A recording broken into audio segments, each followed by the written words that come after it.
it's important for me to create a world for myself. That's how I see it.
To love is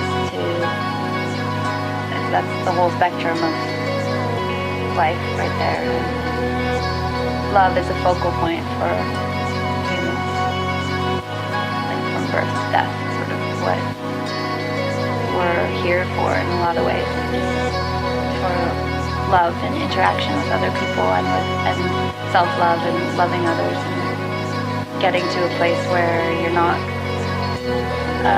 afraid of who you are, and you can open up and sort of, it's just an ecstatic expression